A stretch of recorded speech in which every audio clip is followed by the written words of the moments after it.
If you have flu, always don't eat heavy foods. Use broths, vegetable broths, soups.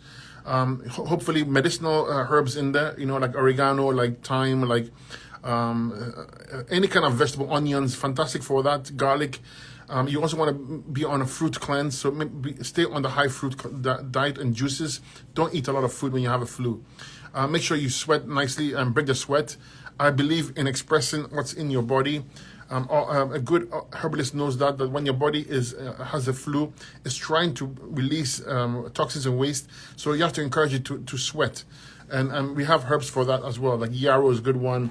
You can use chamomile, you can use peppermint. There's so many herbs that you can, bone set, feverfew. These are fantastic herbs that are going to help you with the flu as well. Keep hydrated.